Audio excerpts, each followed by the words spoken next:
Bentar ya. Sip. Malam hari ini kita akan membahas tentang ini ya, Python MySQL. Nah, jadi sebelum kita mendalami MySQL, ada baiknya mungkin kita intro dulu ya. Nah, jadi SQL itu sebenarnya adalah script juga sama kayak bahasa pemrograman ya. Nah, tapi itu sangat terkenal di kalangan para database developer gitu. Karena SQL itu sendiri adalah sintaks untuk memanage database gitu. Terkhususnya kita bisa melakukan pencarian gitu ya. Kalau bahasa teknisnya itu query, biasanya kita sebutnya query. Nah, jadi di Python itu sendiri can be used in database application. Jadi bisa digunakan di aplikasi database. One of the most popular database itu MySQL. Nah, itu cuman salah satu aja. Yang lainnya itu ada MongoDB. Terus kemudian ada namanya PostgreSQL. Nah, itu juga database juga. Terus ada Oracle juga gitu ya. Ada banyak. Nah, tapi yang cukup populer itu MySQL gitu. Sampai di kalangan mahasiswa biasanya pakai MySQL gitu. Jadi kita itu bisa bereksperimen with the code example in this tutorial. Jadi kita bisa ini ya eh, membaca dokumentasi MySQL di sini. Nah, jadi itu perlu diinstal dulu di ini masing-masing ya di komputer kita masing-masing ya. Nah, dalam hal ini aku menggunakan namanya tuh XMPP. Nah, itu yang paling basic ya, kita bisa pakai XMPP itu sebagai web server. Nah, di XMPP itu sendiri nanti ya yang ini ya, aku coba bukain ya. Nah, di XMPP itu sendiri nanti kita bisa melakukan manajemen database di sini. Ada namanya RDBMS gitu ya. Lewat PHP MyAdmin gitu.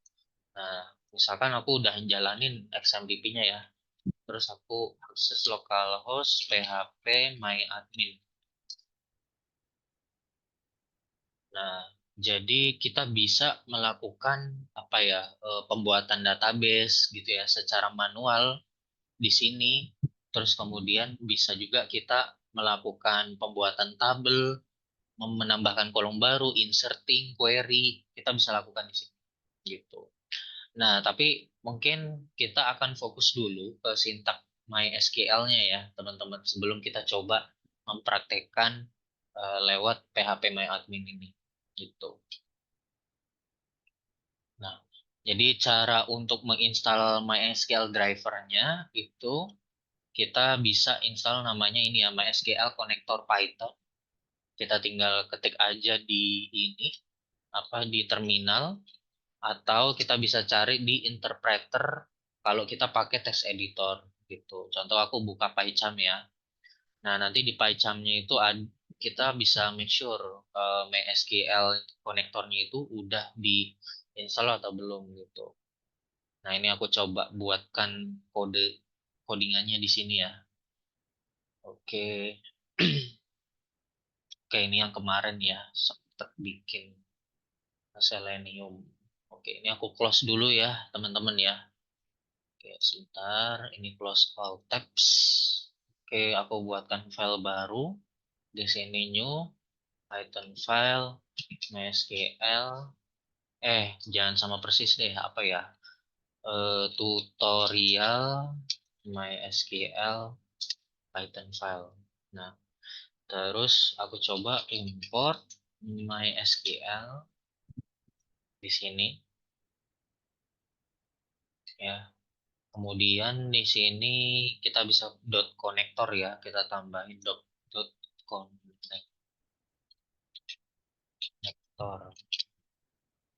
ini. Nah, ini sepertinya belum ya, soalnya masih ada tanda merah. Jadi kita coba make sure dulu dengan melihat di Python interpreternya. Terus kita lihat list package-nya di sini kita coba ketik MySQL. Bentar ya. Nah, ini MySQL-nya ya. Kita coba install aja, install package. Nah, jadi ada MySQL, ada MySQL connector, ada yang strip Python juga ya. Nah, itu kita coba install MySQL-nya aja dulu. Nah, di sini ya. Nah, ini berarti kita udah berhasil. Nah, cuman kalau di sini MySQL connector Python ya, kita coba ikutin yang di Witri School dulu. Nah, sebenarnya kalau teman-teman bertanya bedanya apa gitu, sebenarnya sama-sama aja gitu. Cuman biasanya kita apa ya? Biasanya developer itu membuat satu bundling gitu. Jadi untuk mempermudah proses ini developmentnya, mereka itu bikin satu satu bundling gitu. Jadi bundlingnya beda-beda. Nah, ini kita coba install, kita tunggu sampai selesai. Nah, biasanya dia bakal muncul seperti ini ya. MySQL Connector Python install successful. Nah, terus kemudian aku coba panggil konektor di sini. Konektor. Nah, ini berarti kita udah berhasil impor MySQL konektornya. Tuh. Oke.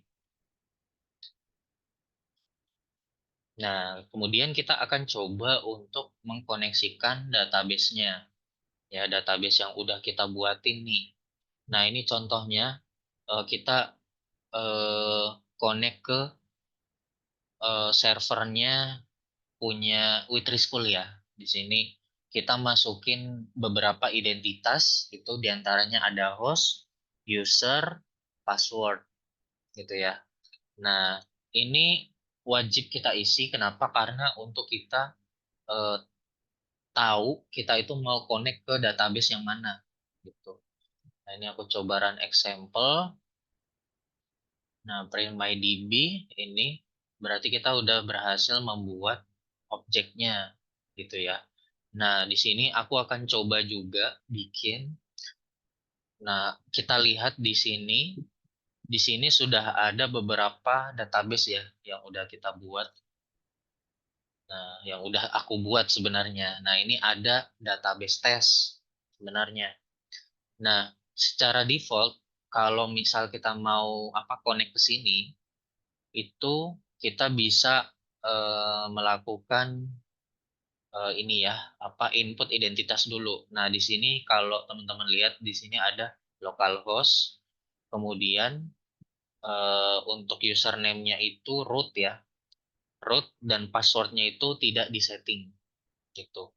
Nah, jadi kita bisa melakukan koneksi menggunakan ini ya. Jadi ini aku coba untuk copy aja, kemudian aku pas di sini ya .connect.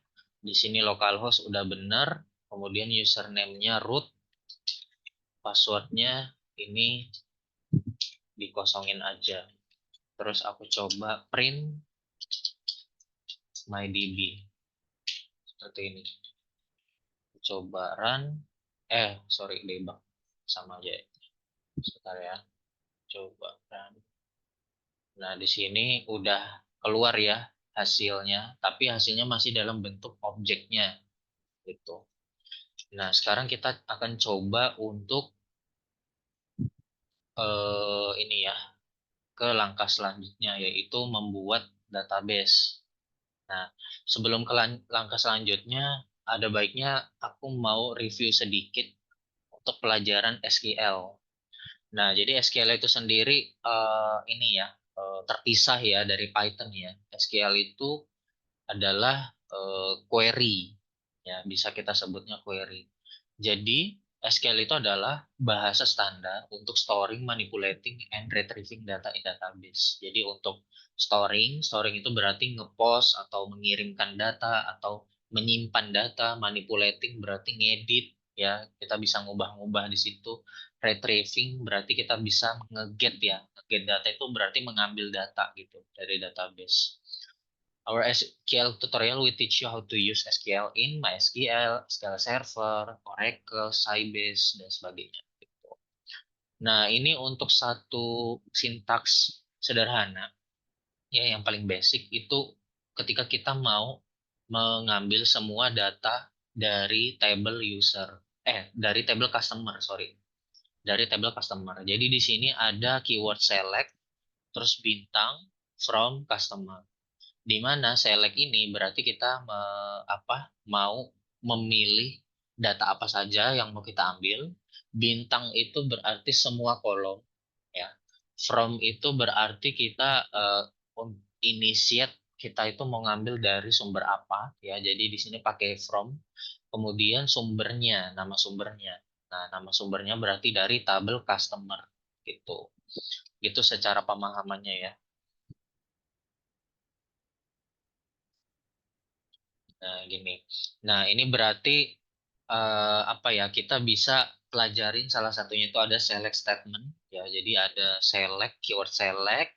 Kemudian di sini ada nama kolomnya ya, kolom apa aja yang mau kita tampilkan dari table customer. Jadi apa ya? Kalau kita perhatikan di sini itu tuh untuk bahasanya itu seperti bahasa Inggris biasa gitu. Select customer name city from customers berarti kita ibaratnya itu kayak pilih nama customer, pilih customer name dan juga kota dari customer gitu. Jadi cara bacanya itu kayak bahasa Inggris basic gitu sebenarnya. Nah, kalau secara format itu berarti seperti ini, select, terus kolom satu, kolom 2 ya, ditandai dengan separatornya koma ya sebagai pembedanya, terus from nama tabelnya gitu. Nah, ini untuk demonya. Asumsikan kita punya table, ya ini namanya table customer, anggaplah. Nah, di dalam table customer itu ada beberapa kolom ya. Ada customer ID, customer name, contact name, dan sebagainya, sampai country. Terus di dalamnya itu udah ada data-datanya gitu. Ada ID-nya, customer name, contact name-nya, dan sebagainya. Gitu. Nah, select all columns. Apabila kita mau mengambil semua data, ya, berarti dalam artian semua kolom, tanpa kita spesifikasikan setiap nama kolomnya, kita dapat menggunakan select bintang gitu. Nah, ini contohnya, select bintang from customer. Ketika kita run, kita coba run ya, sebentar masih loading. Oke, ini sepertinya masih ada ini. Coba aku refresh ulang ya. Oke, sebentar. Oh, mungkin aku coba praktekin dengan database ini ya, eh, yang sudah ada gitu ya. Nah, kebetulan ini masih kosongan ya. Oke, sebentar kita coba yang di sini dulu aja. Nah, ini ya, teman-teman. Jadi ini adalah hasilnya. Kita mau mengambil semua data dari table customer. Berarti semua data yang akan ditampilkan di sini. Gitu. Oke, bisa dipahamin ya. Semua data akan ditampilkan. Karena semua data itu bintang. Gitu. Oke, kita lanjutkan. Terus kita bisa juga melakukan select distinct. Nah, select distinct ini dia sebenarnya lumayan unik ya. Select distinct statement is used to return only distinct value. Nah, distinct value itu maksudnya adalah data-data yang mempunyai value yang sama, itu dianggap kita cuman ngambil satu value aja gitu. Nah, ini sorry ya, aku tadi sempat nge-close. Ini aku coba run lagi, ulang, terus aku run SQL. Nah, kalau teman-teman perhatiin di sini, ya, di table ini, itu tuh ada beberapa yang double. Yang double tuh apa? Misal ini, country. Di kolom country ini ada Meksiko. Meksikonya ada dua nih. Terus Jermania ada dua juga. Terus nggak tahu ya, di bawah-bawahnya mungkin ada beberapa data yang country-nya tuh sama gitu. Meksiko, Jermani, mungkin Argentina juga sama gitu ya. Nah, dengan kita menggunakan distinct, itu kita bisa menghindari hal tersebut gitu. Nah, jadi kita bisa mendapatkan data-data dari semua ini ya, semua negara yang ada di dalam tabel tersebut. Tapi negaranya itu nggak sampai double-double. Dia itu cuman ngambil yang uniknya aja gitu. Nah, kita pengen tahu di sini, di hasil data ini, itu tuh ada negara apa aja sih gitu. Kalau kita ditanya ada negara apa aja, berarti kan kita cuma butuh satu jawaban aja dalam satu negara kan. Gitu. Jumlah negaranya itu ada 21 gitu. Itu ya, itu kegunaan distinct. Jadi untuk sintaksnya bisa pakai select, spasi distinct, spasi country ya, distinct apa yang akan di distinct, yang akan dicek duplikatnya dari customers gitu. Jadi kita tinggal tambahin distinct aja di sini gitu.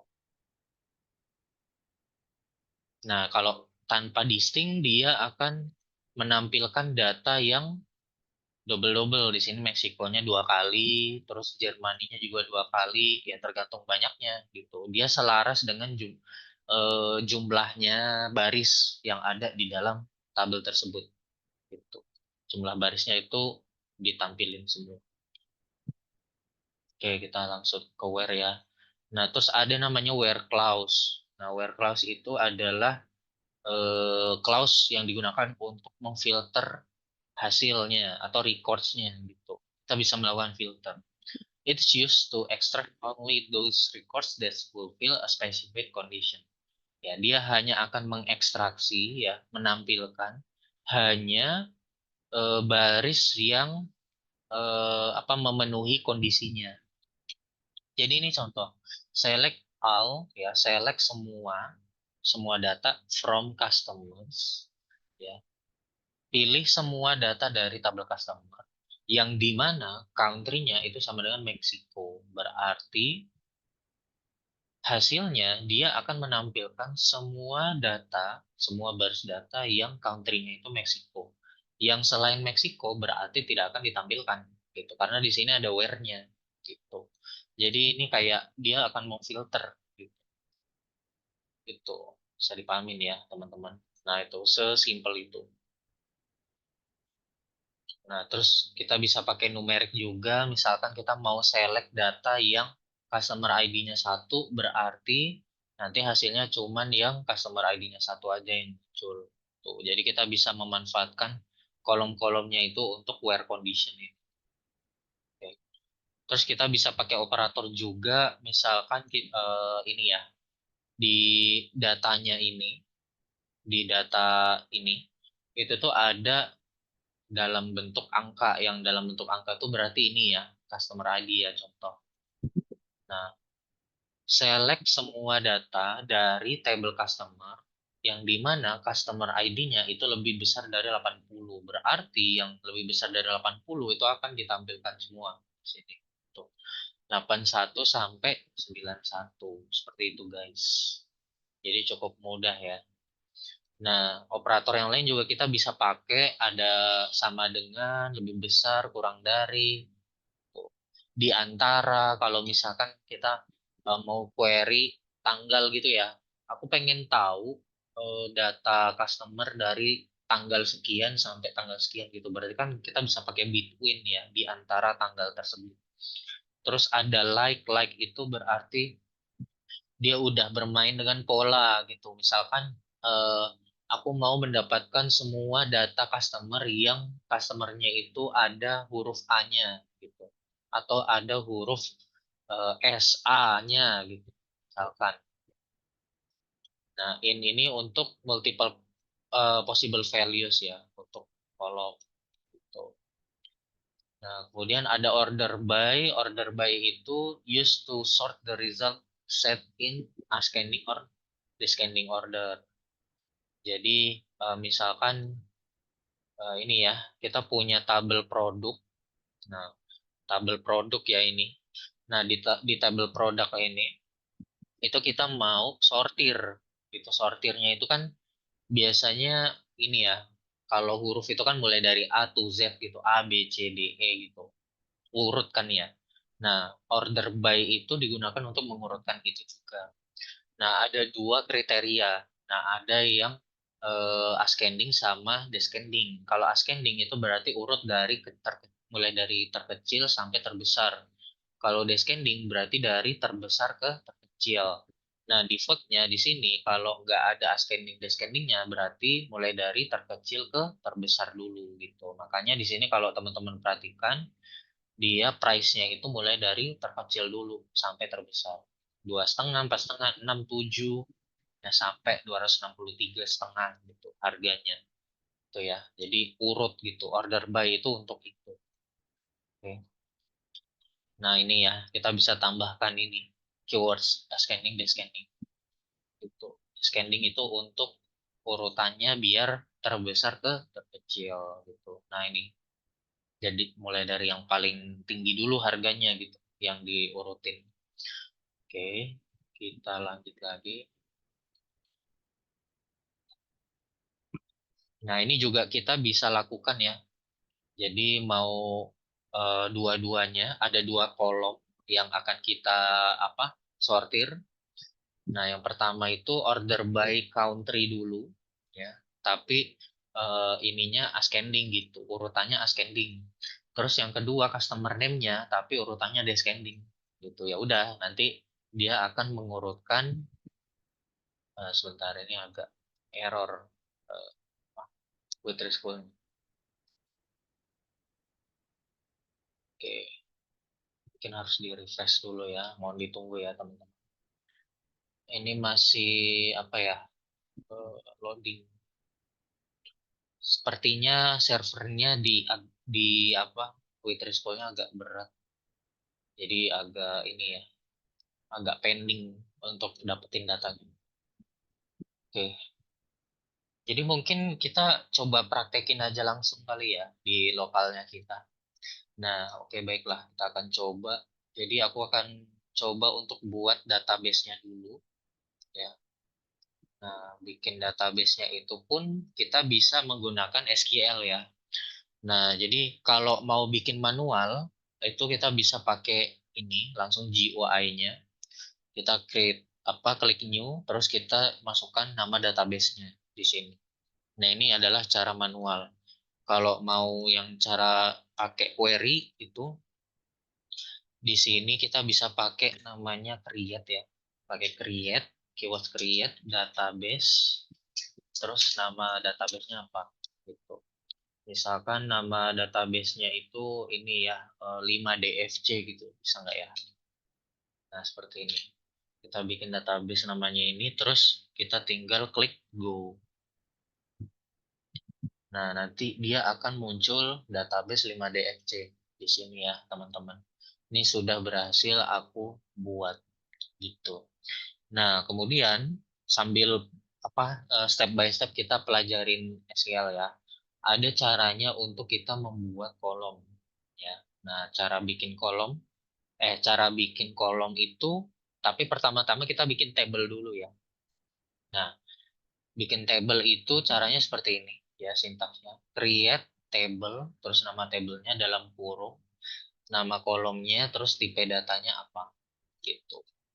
Nah, jadi misalkan aku bikin tablenya itu namanya table user, yang dimana table user itu ada eh, apa? Ada username, terus ada email, telepon, kemudian biasanya ada password ya, ada password. Nah, udah cukup itu 4 data itu aja ya. Nah, jadi table name-nya table users gitu. Number of column-nya misalkan ada 4 aja dulu ya, ada 4. Kita create di sini. Nah, gitu. Nah, ini kalau mau cara manual, kita bisa memasukkan data-datanya, nama tiap kolomnya di sini gitu. Nah, kalau misalkan kita mau masukin set pakai SQL, ya udah kita tinggal ketik aja di sini. Create table, terus namanya users, terus di sini dalam kurung. Nah, seperti ini. Kita buatkan yang kolom pertama, misalkan namanya itu apa? Misalkan namanya username ya. username, kemudian koma ya. Di sini ada contohnya ya. Ini misalkan mau dibikin ID-nya. Oh iya, tambah ID ya, satu lagi ya. Itu lumayan penting buat identitas. Berarti di sini, sorry nggak pakai petik ya. Di sini namanya user ID, gitu ya. Spasi untuk tipe datanya itu integer, int ya tipe datanya ya.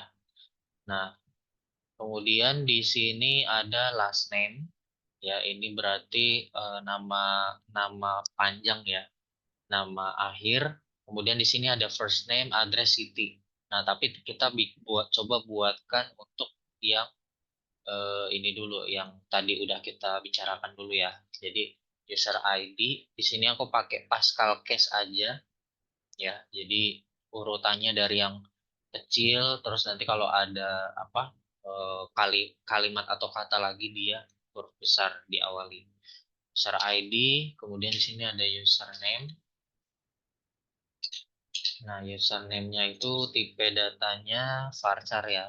Misalkan varchar 255. Oke.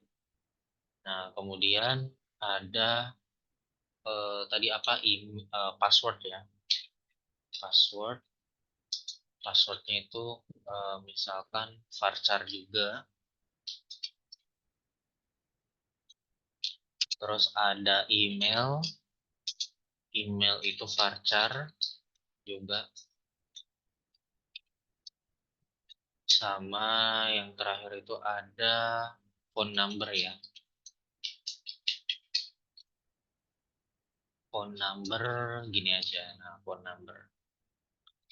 Phone number itu dia varchar juga ya, varchar semua. Nah, seperti ini.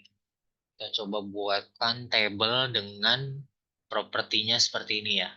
Jadi user ID itu tipe datanya integer, username varchar, sampai phone number varchar semua. Terus kita coba klik go. Nah, nanti hasilnya di dalam database ini itu akan masuk table users. Nah, ini kita udah berhasil ya bikin table users di sini.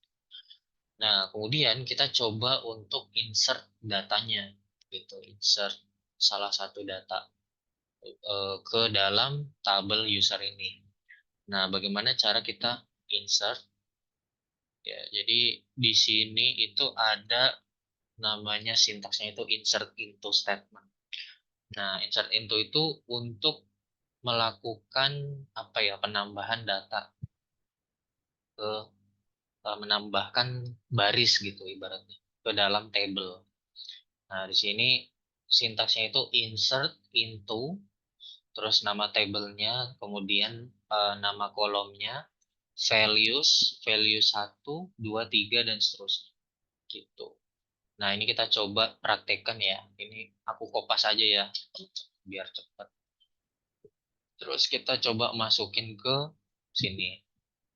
Insert, atau di SQL langsung ya. SQL-nya langsung. Nah, gini. Insert into table name, berarti table name-nya itu users ya. Terus kolomnya ada apa aja. Nah, kita coba di sini lihat contohnya ya. Nah, ini.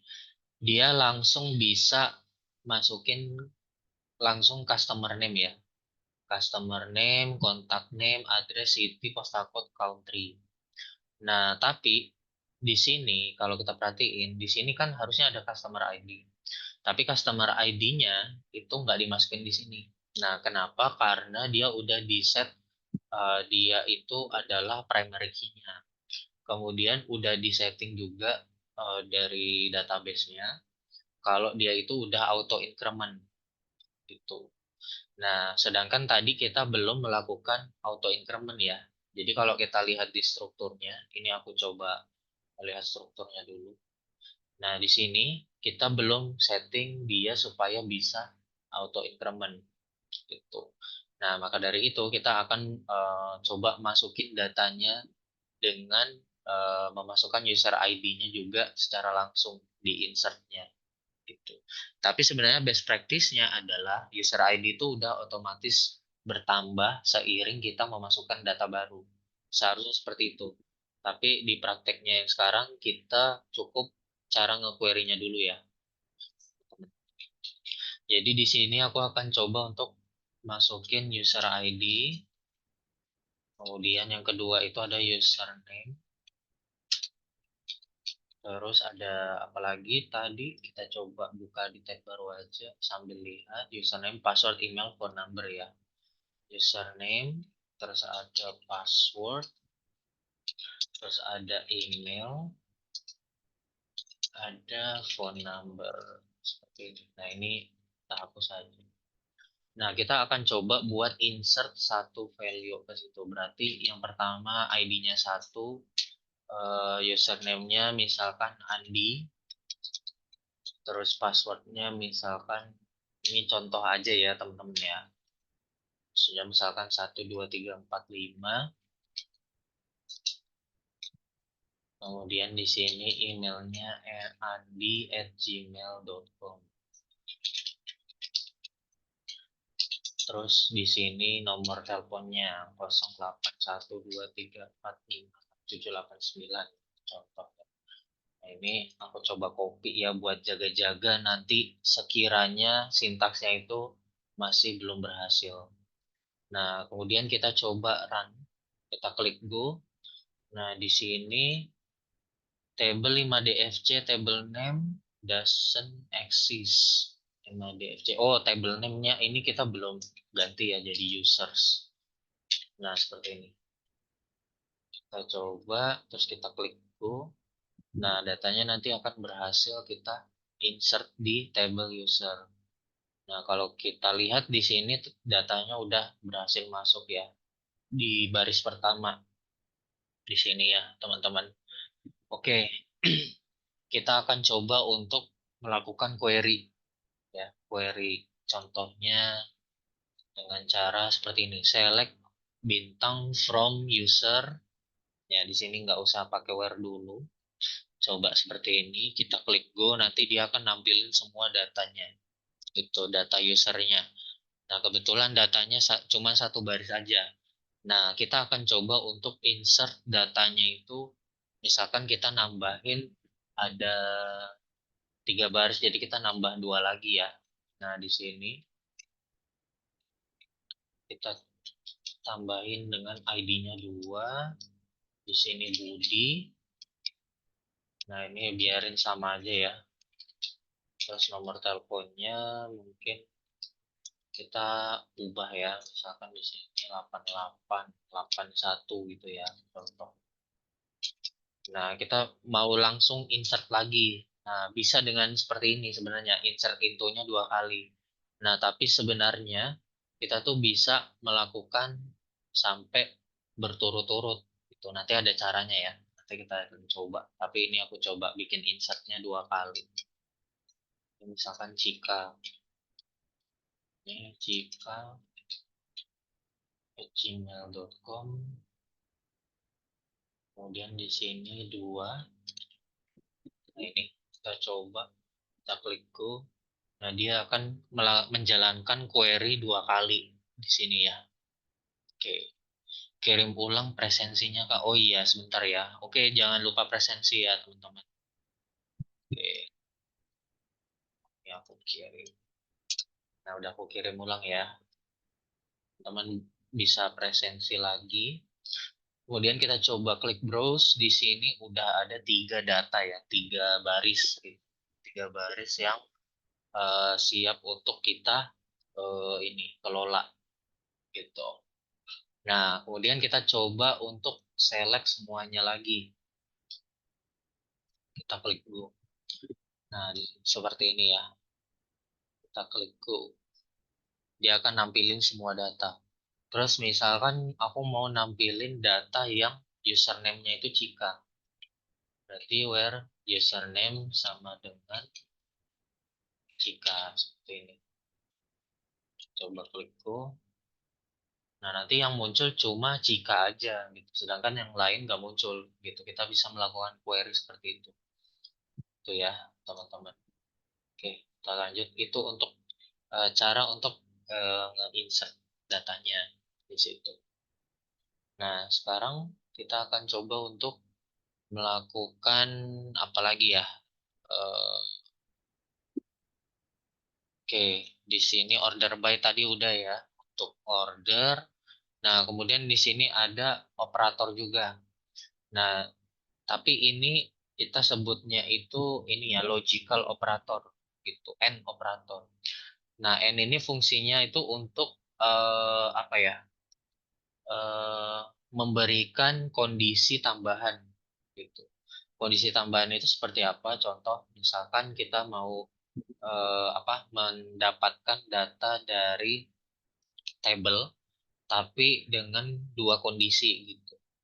Ya, kita mau ambil semua data dari table customer yang dimana country-nya itu sama dengan Spain dan nama customer-nya itu ada huruf G-nya gitu. Di sini kita pakai like ya. Like G. Nah, untuk like itu sendiri ada formatnya sendiri ya. Di sini kita pakai persen. Nah, persen itu berarti menandakan apa ya? eh, patternnya gitu, polanya. Kalau misalkan di sini G, terus next-nya persen, berarti yang huruf awalannya itu G dan seterusnya gitu. Gitu ya. Jadi maksudnya adalah kita mau menampilkan data customer yang berasal dari Spain, kotanya, ya apa negaranya ya, negaranya Spain, dan nama customernya itu ada huruf G-nya gitu. Nah, di sini kalau teman-teman perhatiin, yang semua huruf yang semua negara Spain itu akan muncul dengan customer name-nya itu dari huruf G ya, yang ada huruf G-nya di awal. Gitu ya, teman-teman. Nah, misalkan di sini aku ubah di sini pakai persen G persen gitu. Berarti ya udah nanti semua yang ada huruf G-nya itu akan muncul yang country-nya Spain gitu. Dia nggak memperhatikan huruf awalnya G, mau G-nya itu di tengah atau enggak, itu juga akan mereka ambil gitu ya. Nah, itu N berarti kita mau bikin kondisi tambahan di sini. Kondisi tambahan. Nanti N-nya itu bisa berkali-kali gitu. Misal N gitu. Di kondisinya itu ada banyak gitu. Nah, seperti itu bisa kita lakukan juga gitu. Gitu ya, teman-teman. Itu SQLN operator. Kemudian ada yang OR juga. Nah, kalau OR ini berarti logika OR ya, atau gitu. Di sini country-nya Germany atau country-nya Spain gitu. Berarti dua-duanya itu akan dimunculkan gitu. Yang Germany, yang Spain, semuanya akan dimunculkan. Dia tidak mempedulikan apa kondisi yang lain gitu. Jadi misalkan di sini mau Germany atau Spain gitu. Ya udah semuanya. Selama ada yang country-nya Germany, yang Spain itu semua akan ditampilkan. Kemudian ada not itu berarti untuk negasi ya. Kita akan menampilkan semua data customer yang di mana country-nya itu tidak sama dengan Spain. Berarti semua data customer selain Spain itu akan ditampilkan semua gitu, didapatkan semua. Itu ya teman-teman. Oke, nah kita akan coba terapkan sebentar di ini ya, di codingannya ya. Kita balik ke Python. Kemudian di sini kita akan coba bikin database ya. Nah, di sini kita udah coba mengkoneksikan ya, koneksikan ke servernya kita, web servernya kita dengan usernya root, passwordnya udah kita masukin ya kosong. Nah, terus kalau kita mau bikin database berarti kita bisa eksekusi dengan memasukkan sintaksnya langsung gitu. Di sini ada my cursor sama dengan mydb.cursor. Kursor itu berarti ininya ya, ibaratnya tuh kayak apa ya, kayak ini pointer, terus kalau kita mau ngetik sesuatu itu kan ada kursor gitu ya, ada kayak kita itu posisinya itu mau mengetikkan apa gitu. Misalkan kayak kita buka notepad, nah ini kursornya itu berarti dia posisinya sekarang ada di sini gitu. Nah, berarti kursor kursor untuk apa objek MyDB ini itu berada di MyCursor ini gitu. Kita tampung ke variabel MyCursor. Nah, kemudian dia akan mengeksekusi create database MyDatabase gitu. Yang dimana nanti dia akan eh, apa membuat database baru gitu di web server yang sudah kita konekin. Gitu. Nah, di sini aku coba ya praktekin ya, apakah dia akan berhasil membuat database baru. Ya, di sini aku udah membuat objeknya dulu, terus aku tampung ke my cursor, aku eksekusi database-nya namanya misalkan apa ya, database Edward gitu ya contoh. Terus aku coba jalan. Nah, di sini nggak ada errornya ya. Oke, sebentar aku close dulu supaya tidak mengganggu. Ya, tidak ada error yang terjadi. Nah, kita coba cek di sininya ya, di database-nya. Kita coba refresh. Nah, di sini kalau teman-teman perhatikan, kita udah berhasil membuat ya database Edward, tapi menggunakan script. Nah, script ini. Nah, apa yang terjadi kalau kita coba jalanin lagi? Nah, di sini akan muncul error. Kenapa error? Karena di sini kita udah bikin database-nya. Database eksis, berarti kita udah bikin database Edward sebenarnya. Nah, cuman kita mau berusaha untuk membuat lagi, makanya error gitu, nggak bisa gitu. Kan create database karena udah eksis gitu. Nah, itu kita bisa pakai Python ya untuk bikin database gitu. Seperti ini. Kemudian kita bisa bikin table juga gitu. Nah, cara bikin tabelnya itu mirip-mirip seperti cara yang tadi. Nah, cuman kita bikin sintaksnya seperti ini. Create table customer, kemudian di sini nama kolomnya, terus tipe datanya mirip ya, sama persis ya sebenarnya. Cuman di sini dia cuman satu line aja gitu. Nah, itu sebenarnya sama aja. Nah, kita coba untuk bikin tabel di dalamnya, misalkan tabel user juga sama kayak tadi. Ya, di sini aku kopas create table users. Nah, tadi ID-nya tuh ada apa aja. Nah, ini kebetulan dia untuk kolomnya itu cuma dua, jadi kita ikutin aja ya. Dua kolom itu aja dulu ya. Jadi ada kolom name sama address. Kita coba jalankan. No database selected. Oh iya, oke, mohon maaf. Jadi setelah kita udah connect ya, itu di sini ada tambahan. Jadi kita harus menambahkan database-nya itu kita mau connect ke database apa. Tuh makanya di sini aku tambahkan database-nya. Database-nya itu berarti Edward ya. Database Edward. Ini aku rapiin dikit sebentar. Nah, bentar ya. Aduh, nggak bisa dirapiin. Nah, gini. Kita connect ke database Edward, kemudian kita coba jalanin lagi. Oke, berhasil ya seharusnya. Kalau tidak ada error, kita coba cek di database Edward. Nah, dia udah berhasil bikin table user dengan namanya, apa, dengan kolomnya itu ada dua, ada name sama address. Seperti itu ya, teman-teman ya. Jadi kita bisa juga apa ya, menggunakan Python gitu untuk bikin tabel. Nah, sekarang kita akan coba, sorry, malah nge-close ya. Nah, kita akan coba untuk bikin tabelnya ya, bikin kolomnya itu sesuai dengan yang kita inginkan tadi. Nah, ini akan kita coba drop dulu tabelnya. Nah, jadi kosong. Kita bikin ulang di sini. Jadi di table user itu ada username. user ID dulu ya, user ID dulu. Tipe datanya integer, kemudian ada username, tipe datanya varchar, terus ada email, varchar juga, terus tadi ada berapa? Ada 4 ya. Ada phone number.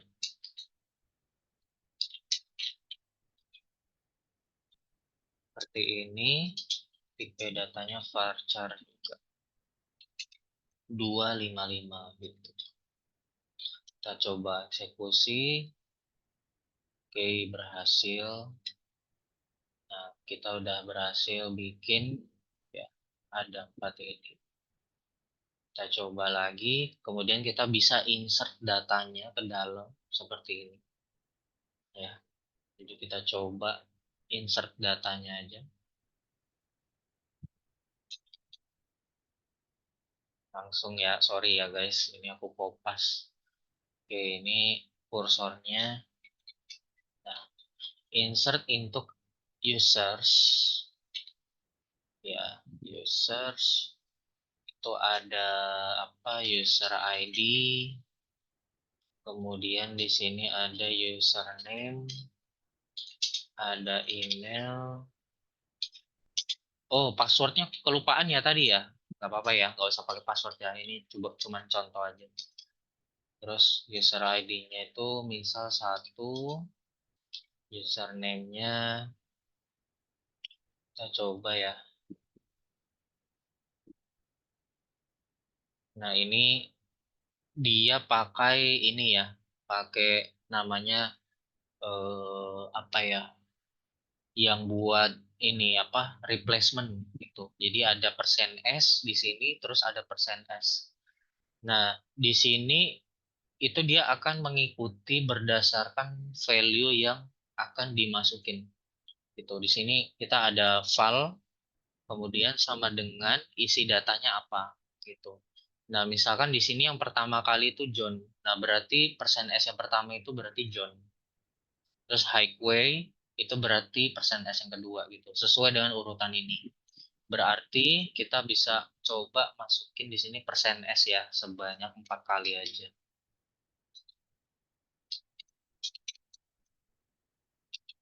Nah, kita buat persen %s di sini. Nah, terus di sini value-nya yang pertama itu 1, terus yang kedua itu tadi Andi, terus emailnya andi@gmail.com, phone numbernya 08 sampai 9. Oh ya, kita coba. Ini kita coba tanpa petik ya, karena kebetulan kan tipe data user ID kan integer. Nah, kita coba execute ya. Kita panggil mycursor.execute dalam kurung SQL-nya, kemudian koma value-nya. Terus di sini commit ya, kita tambahkan commit. Kita coba run. Nah, di sini ada keterangan one record insert. Berarti ada 1 record yang dimasukin. Kita coba cek di sini. Nah, kita berhasil masukin 1 data di sini ya. Oke. Nah, kita coba masukkan 3 data ya. Berarti aku buatkan 3 data lagi. Nah, 3 datanya itu misalkan kita mau langsung insert into-nya itu langsung ini ya, apa, 1 baris beberapa ya.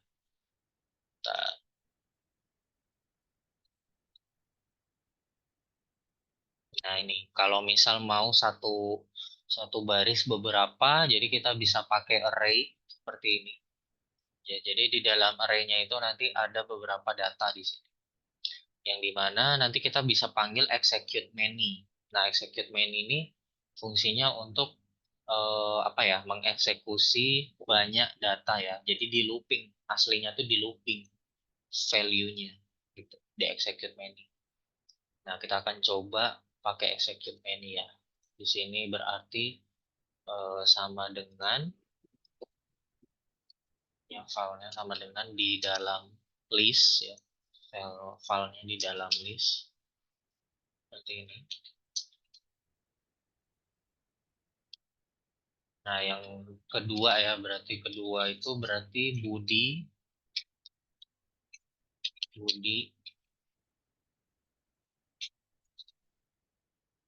terus sorry. Nah, ini aku copy aja.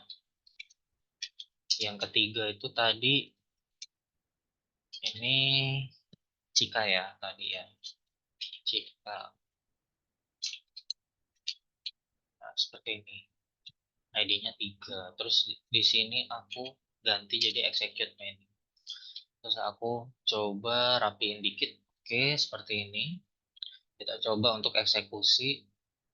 Nah, dia akan muncul 2 record insert. Berarti ada 2 record yang ditambahkan. Oke, seperti ini. Nah, jadi kita bisa melakukan insert data ya menggunakan Python. Nah, kemudian kita akan coba ya yang terakhir ya. Kita coba select-nya ya. Nah, kalau kita mau nge-query select, kita bisa pakai select all from customer. Jadi ini sama persis ya sintaksnya seperti yang SQL yang kita praktekin tadi gitu.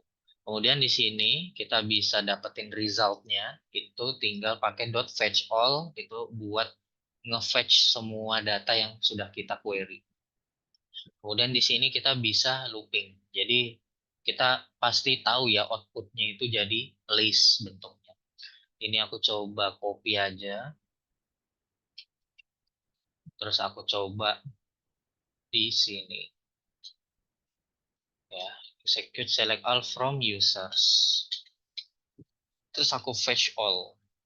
Kita coba cek dulu ya isi dari my result. Jadi kita print my result. Seperti ini. Terus aku coba run. Nah, hasilnya itu adalah seperti ini. Jadi array, terus ini teman-teman masih ingat dia datanya itu apa, tipenya apa, data collection.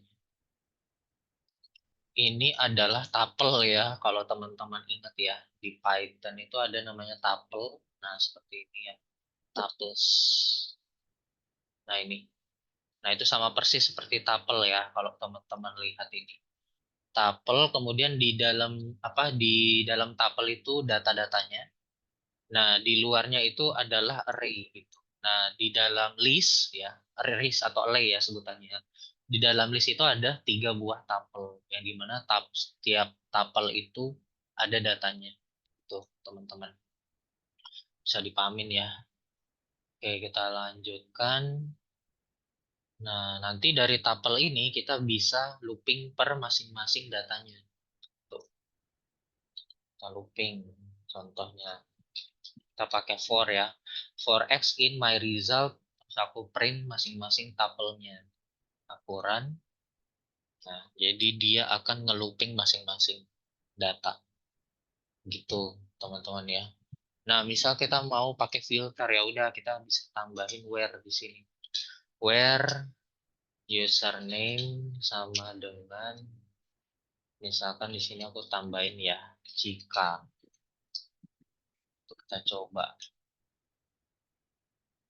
Dan nah nanti hanya jika aja yang keluar. Kita bisa dapetin data dari table tersebut. Nah, dalam hal ini ya, dalam hal ini berarti kita itu possible untuk bikin namanya REST API atau API. Karena apa? Karena kita udah bisa ini apa nge-fetch ya atau menampilkan semua data yang ada di database ini. Gitu. Nah, kalau kita bikin API, kita berarti bisa dapetin data terus kita convert dalam bentuk JSON gitu. Contoh kalau kita mau nge-fetch datanya dalam bentuk JSON. Kalau mau dalam bentuk teks ya udah dalam bentuk teks.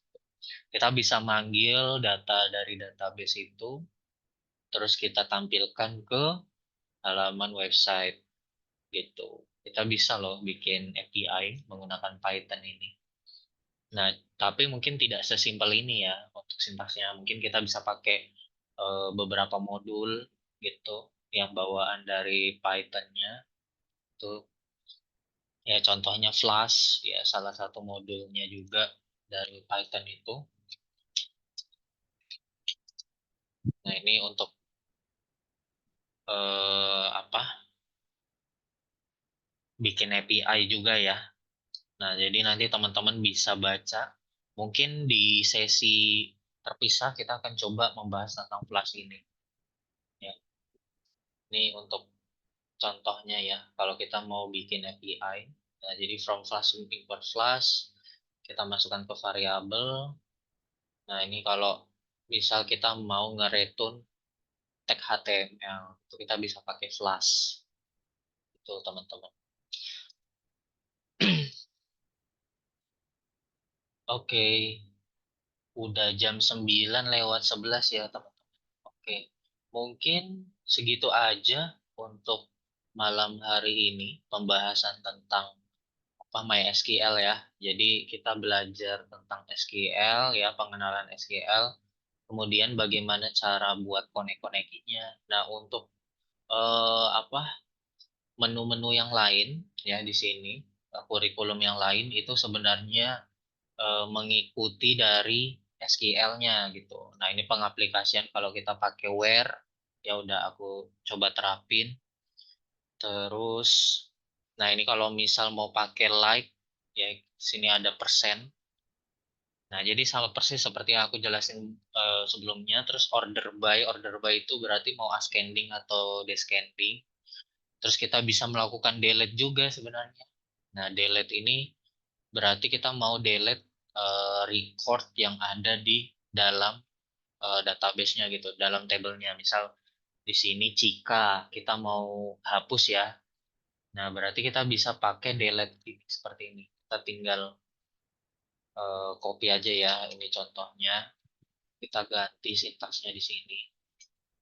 Delete from users where username sama dengan Cika. Nah, tapi di sini kita coba ganti ya execute-nya di sini. Nah, ini aku copy aja ya. Sorry ya. Nah, ini aku copy aja. Nah, ini berarti oh, dia udah langsung ya. Berarti ini nggak perlu ya. Nah, ini kita copy aja. Terus kita coba jalankan run. Nah, one record delete. Nah, record apa yang ke delete? Kita cek database-nya. Yang ke delete adalah yang cikanya. Karena di sini kita pakai kondisional. Yang username-nya Cika itu kita hapus gitu. Oke, terus drop table ini berarti untuk menghapus tabel. Terus update ini berarti kita mau ngupdate data gitu, data di dalam tabelnya gitu. Contoh ya, kita kita pakai aja ya. Nah, ini misal aku mau ngupdate ya. Update yang diupdate itu misal nomor teleponnya gitu ya. Misal nomor teleponnya Budi gitu kita update. Berarti di sini kita bisa masukin update users ya set phone number sama dengan misalkan pakainya akhirnya nomor nomor telepon rumah berarti 021 bla bla bla gitu ya. Contoh ya. Nomor teleponnya diupdate where yang username-nya itu Budi. Nah, seperti ini kondisinya. Ini kita ganti affected. Ya, jadi untuk menandakan bahwa ada satu kolom yang tereksekusi kita run. Nah, di sini one record affected. Kita coba refresh. Nah, di sini nomor HP-nya Budi udah berubah ya. Tuh, berarti kita udah berhasil update data dari kolom tersebut. Tuh. Oke, itu untuk update. Terus limit. Limit itu berarti untuk kasih batasan. Misalkan customer ya, data customernya itu di tabelnya itu ada 100 data. Nah, kita mau membatasi cuman 5 data aja gitu yang diambil gitu. Berarti 5 data teratas ya. Tuh, kita bisa pakai limit. Terus kalau misal mau pakai offset ya, ini untuk bikin apa ya? Kalau di developer itu ada namanya pagination ya. Data itu berada di halaman berapa, itu kita bisa memanfaatkan offset gitu. Kalau misal datanya itu ada 1.000, nggak mungkin kita harus nge-query, ngedapetin semua data sampai 1.000 data. Itu nanti yang ada datanya banyak itu yang di load banyak, mengakibatkan halaman ketika kita coba buka itu sangat lambat gitu, lemot karena yang di query itu banyak banget datanya gitu. Jadi kita bisa memanfaatkan ini limit 5 offset 2 itu untuk apa ya, menampilkan data tertentu aja gitu yang penting gitu. Data awalan aja. Ketika kita mau mencari data yang lain, itu nanti kita bisa pakai action klik tombol dan sebagainya. Terus kita bisa pakai join juga, ya misalkan kita punya 2 table atau lebih. Nah, kita bisa pakai seperti ini. Di sini ada backslash-nya ya.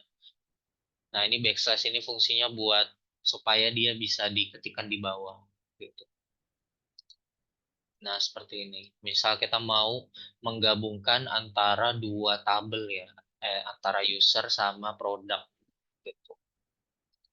Jadi nanti kita bisa nampilin data-data yang ada hubungannya sama data tersebut. Oke, paling cukup itu aja untuk malam ini. Sorry, kebablasan aku ngejelasinnya. Sampai sejauh ini mungkin teman-teman ada yang mau ditanyakan. Ini untuk apa materi ke hari kelima ya, jadi hari terakhir.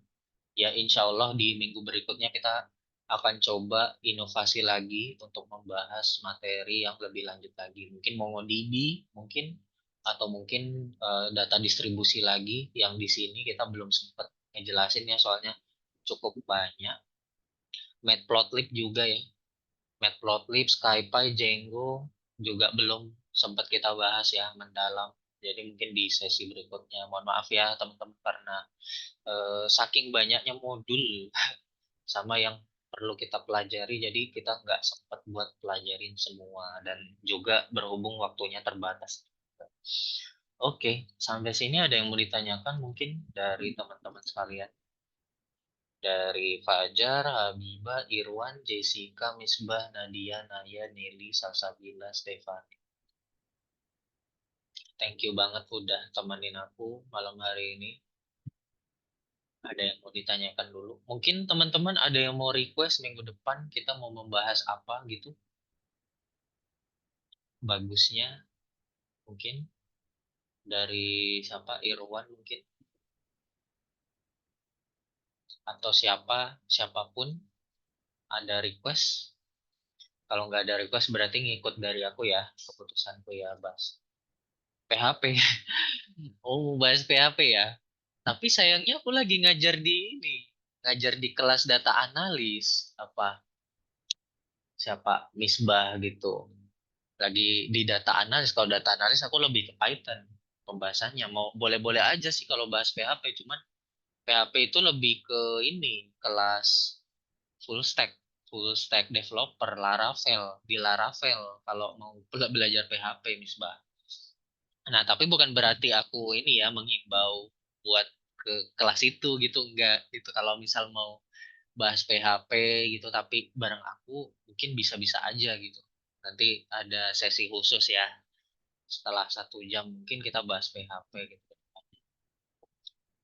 Oke, jadi sebelum aku tutup, sekali lagi aku promo dikit, teman-teman bisa ini ya, apa, subscribe nih di private class data analis di Edward gitu, supaya nanti teman-teman bisa dapat materi lebih lanjut lagi, ya materi lanjutan yang lebih apa, advance lagi, dan juga nanti teman-teman akan dikasih studi kasus yang ada hubungannya sama dunia kerja gitu, dari mentor-mentor profesional. Jadi nanti teman-teman bisa dapat portofolio yang lumayan mumpuni juga di Edward ya. Dan juga nanti dapat bimbingan penyaluran kerja gitu, pembenahan CV yang baik seperti apa, cara interview yang baik gitu, sama tes-tes teknikalnya juga nanti di-share dari Edward gitu.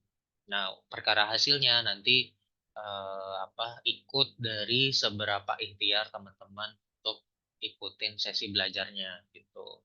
Nanti teman-teman bisa membangun relasi sama mentornya juga gitu ya, bangun network. Terus nanti teman-teman yang satu grup belajar juga nanti bisa saling sharing-sharing juga mungkin. Bisa bangun relasi di situ. Oke, kalau nggak ada pertanyaan, aku ucapin terima kasih banyak ya sekali lagi buat teman-teman. Fajar, Habibah, makasih banyak. Irwan, Jessica, Misbah, Nadia, Naya, Nelly, Salsabila, Stefani. Karena sudah temenin aku sampai 5 hari ini ya. Semoga ilmunya bermanfaat. Aku harap kita bisa bertemu di sesi 5 days free class data analis yang berikut-berikutnya ya, supaya kita bisa saling terjalin silaturahmi. Mudah-mudahan sehat-sehat terus ya teman-teman ya. Jadi aku akhiri aja untuk sesi 5 days free class pada malam hari ini. Kurang lebihnya mohon dimaafkan. Selamat malam, selamat beristirahat teman-teman. Thank you banget ya. Thank you, thank you.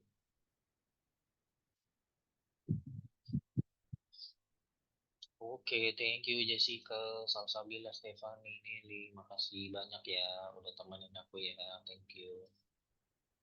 Happy weekend.